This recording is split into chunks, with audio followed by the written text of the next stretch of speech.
আমাদের সঙ্গে যুক্ত আছেন সকলকে জানাই আন্তরিক সালাম ও মোবারকবাদ। আমরা আজকে কুরবানি সংক্রান্ত কিছু মাসলা মাসাইল নিয়ে আলোচনা করব। যেহেতু কুরবানি ঈদ আমাদের সামনে, আর এই কুরবানি আল্লাহ পাক রব্বুল আলামিনের একটি হুকুম এবং আমাদের জন্য শরীয়ত একটি নির্ধারিত একটি ইবাদত। তো কুরবানি করার জন্য আল্লাহ পাক রব্বুল আলামিন ইরশাদ করেছেন, ইন্না আ'তাইনাকাল কাউসার ফাসাল্লি লিরাব্বিকা ওয়ানহার ইন্না শানিআকা হুয়াল আবতার। আল্লাহ পাক রব্বুল আলামিন তিনার হাবিব সাল্লাল্লাহু আলাইহি ওয়াসাল্লামকে নির্দেশ করেছেন, আপনি আপনার প্রভুর উদ্দেশ্যে নামাজ আদায় করুন এবং কুরবানি করুন। এ দ্বারা প্রমাণিত যে আল্লাহ তাআলার হুকুম যে কুরবানি করার জন্য বলেছেন। তো এই কুরবানি সংক্রান্ত আমরা কিছু মাসলা মাসাইল নিয়ে আলোচনা করব। তো প্রথমেতে আসা যাক যে জবাই সংক্রান্ত, যে কুরবানির পশুটা আমরা যে জবাই করি, এই জবাই করার ক্ষেত্রে আমাদের অনেক ভুল ত্রুটি হয়ে থাকে, যার কারণে এই সামান্য ভুলের কারণে আমাদের সম্পূর্ণ এই আয়োজন, সম্পূর্ণ ইবাদত, সম্পূর্ণ এই মনের ইখলাস তামান্না, এই সমস্ত কষ্ট কেলায় সব কিছু বৃথা হয়ে যায়, আমাদের অর্থ নষ্ট, সম্পদ নষ্ট হয়। এই জন্য আমাদের খেয়াল রাখতে হবে যে জবাই করার ক্ষেত্রে যে জবাই কিভাবে করতে হবে, এর করণীয় কী। জবাইগুলো শুদ্ধ বিশুদ্ধ হওয়ার ক্ষেত্রে প্রথমত ঈদের নামাজের পূর্বে কুরবানি করা জায়েজ হবে না। কুরবানি যদি করতে হয় ঈদের নামাজের পরে করতে হবে। তবে যদি এমন হয় যে এলাকায় ঈদের নামাজ বা জুমার নামাজ নিষিদ্ধ, সে এলাকায় ফজরের পরে কুরবানি করা যেতে পারে। আর দ্বিতীয় বিষয় হলো যে নিজের কুরবানি নিজেই কুরবানি করা উত্তম বা জবাই করা উত্তম। আল্লাহর হাবিব সাল্লাল্লাহু আলাইহি ওয়াসাল্লাম তিনি নিজের পশু নিজে জবাই করতেন। আর জবাইয়ের ক্ষেত্রে ছুরিটা, যে ছুরির মাধ্যমে জবাই করবেন, এই ছুরিটাকে অবশ্যই ভালো করে শান বা ধার দিয়ে নিতে হবে। আল্লাহর হাবিব বলেন যে তোমরা তোমাদের ছুরিটাকে ভালো করে শান দিয়ে নাও, যাতে করে পশুর কোনো রকমের ধরনের কষ্ট না হয়। জবাইয়ের ক্ষেত্রে যেন অতি দ্রুত জবাইয়ের কাজ সম্পন্ন করা যায়, এই জন্য আমাদেরকে ছুরিটাকে ভালো করে ধার দিয়ে রাখতে হবে। এবং এরপর যে বিষয়টা, যে কুরবানির পশু জবাই করার ক্ষেত্রে একটা পশুর সামনে আরেকটা পশু কোনোভাবেই জবাই করা যাবে না, কারণ এতে পশুদের কষ্ট হয়। পশুদের ভিতরে কিন্তু একটা অনুভূতি আছে, তাদের একটা জান আছে, তারা কিন্তু এগুলো দেখে ভীত সন্ত্রস্ত হয়, যার কারণে সে পশুটা কষ্ট পায়। এই জন্য পশুকে কষ্ট দেওয়া যাবে না কোনো ক্রমেই। আবার দেখা যায় যে আমাদের সমাজে অনেকেই পশু ক্রয় করে 2 দিন আগে বা 3 দিন, 1 দিন আগে পশু ক্রয় করে, কিন্তু পশুটাকে ঠিক মতন আদর যত্ন করে না বা তাকে খেতে দেয় না ঠিক মতন, এরকম চেঁচড়ামি করে, যার কারণে পশুটির কষ্ট হয়। এরকমভাবে কষ্ট দেওয়া একদম জুলুম, এক পর্যায়ের জুলুম হবে। তো এই বিষয়টা আমাদের খেয়াল রাখতে হবে যেন পশু কোনো ধরনের কষ্ট আমাদের না পায়। অত্যন্ত আসানের সঙ্গে যত সহজভাবে হোক কুরবানি করা চাই। তারপর বিষয়টা হলো যে কুরবানি যখন করবেন, পশুটাকে মাটিতে শোয়ানোর পরে এর আগে আরেকটা বিষয় বলে নেই যে আমাদের সমাজে বহু প্রচলিত একটি রীতি, যে আমরা কুরবানি করার ক্ষেত্রে যদি আমরা কেউ শরীকে কুরবানি করি, এই ক্ষেত্রে আমরা অনেকটা নাম লিস্ট করি, এক একজনের নাম লিস্ট করে থাকি। এই নাম লিস্ট করার মাধ্যমে আমরা ইমাম সাহেবের কাছে দিই, ইমাম সাহেব তাদের নাম উল্লেখ করে পরে কুরবানি করেন, জবাই করেন। এই ক্ষেত্রে মারাত্মক একটা ভুল, যে অমুকের নামে। আরে ভাই, আপনি অমুকের নামে কুরবানি দেবেন কেন? আপনি তো কুরবানি দেবেন আল্লাহ পাক রব্বুল আলামিনের জন্য।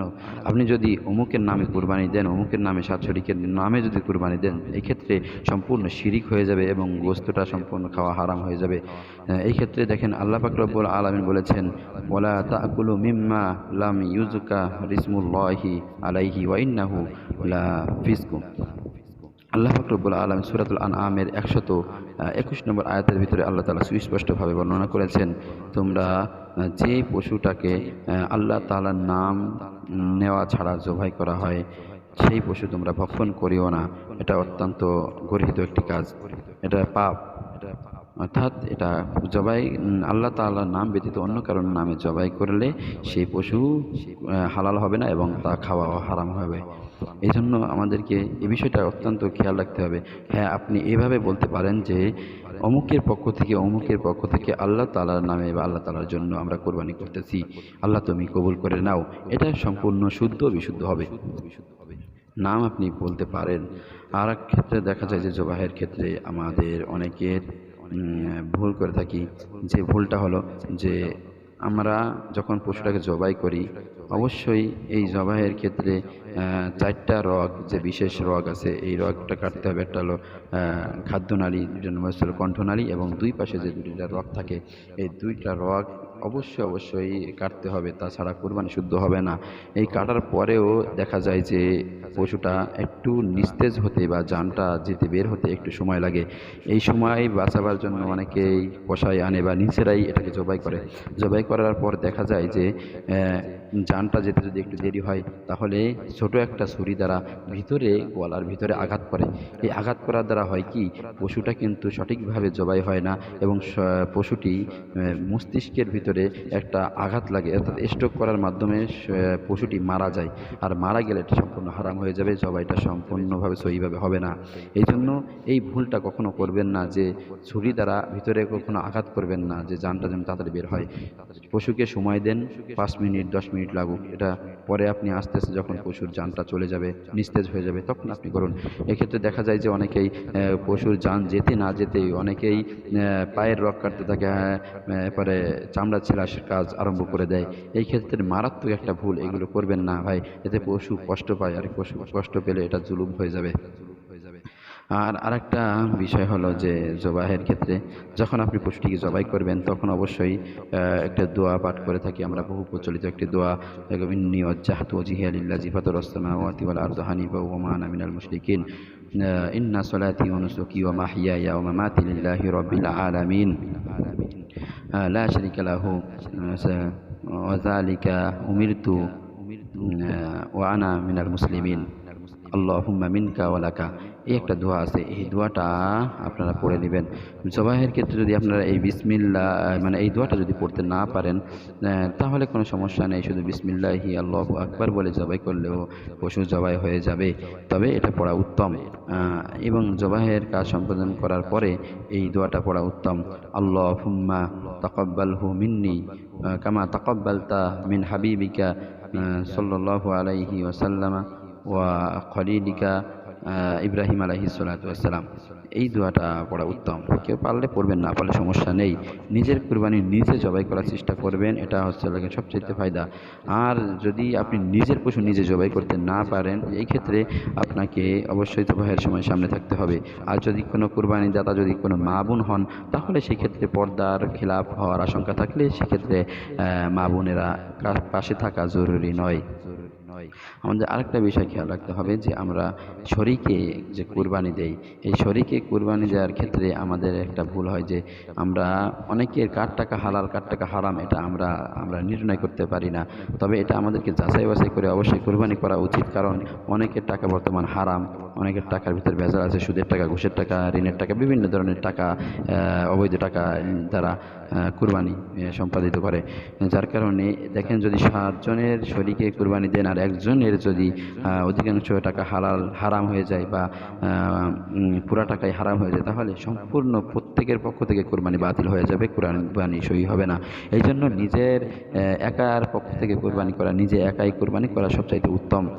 তাই এক্ষেত্রে যদিও শরীকে দিতে চান, তাহলে কোনো বাধ্যবাধকতা নেই, আপনি দিতে পারবেন। এই ক্ষেত্রে আপনাকে এই বিষয়টা খুবই সতর্ক থাকতে হবে, যে কারণ আর একটা বিষয় হলো যে নিয়ত, অনেকের নিয়ত থাকে যে আমরা গোস্ত খাবো, কুরবানি দেবো, গোস্ত খাবো, কুরবানিও হয়ে যাবে, গোস্ত খাওয়া হয়ে যাবে। কুরবানির মাকসাদটাই গোস্ত খাওয়া মাকসাদ বানিয়ে নেয়। যদি এরকম নিয়ত থাকে, তাহলে তাহার কোনো ক্রমেই তাহার কুরবানি শুদ্ধ হবে না, প্রত্যেকের পক্ষ থেকে কুরবানি বাতিল হয়ে যাবে। এই সামান্য একটু গোস্ত খাওয়ার নিয়ত করলেই কিন্তু সম্পূর্ণ আপনার ইবাদত বরবাদ হয়ে যাবে। এই জন্য আপনার এই কুরবানিটা যদি বরবাদ না হয়, এই জন্য আমাদেরকে ইখলাসের সাথে আমাদের কুরবানি করতে হবে। দেখেন, আপনি যে কার জন্য কুরবানি করতেছেন এটা কিন্তু আল্লাহ পাক রব্বুল আলামিন জানে। এই ক্ষেত্রে আপনাকে সেরকমভাবে নাম জাহির করতে হবে, বা আপনার নাম নিতে হবে, বা আপনার গোস্ত খাওয়া মাকসাদ হবে। আল্লাহ তাআলা গোস্ত খাওয়াকে তো হালাল করে দিয়েছেন, এই ক্ষেত্রে আপনি তো গোস্ত এমনি পাবেন। এই জন্য আপনার নিয়তটাকে একটু বিশুদ্ধ করা চাই, কারণ হলো ইবাদতের মূল হলো ইখলাস। যেরকম মানুষের মাথা ছাড়া যেরকম মানুষের দেহ মূল্যহীন, কোনো মূল্য থাকে না, ঠিক তেমনিভাবে একটা আমলের, একটা ইবাদতের মূল হচ্ছে, মগজ হচ্ছে ইখলাস। যেই কাজের ভিতরে আমলের ভিতরে এখলাস নাই, সেই আমলটা আল্লাহ তাআলার কাছে পরিপূর্ণভাবে কবুল হয় না, তাহা সম্পূর্ণ প্রাণহীন বলা যেতে পারে। তো আমাদের এখলাসের সাথে যেন আমাদের কুরবানিটা হয়, আমাদের ইবাদত বন্দিগিটা হয়, এই বিষয়ে আমাদেরকে খেয়াল রাখতে হবে।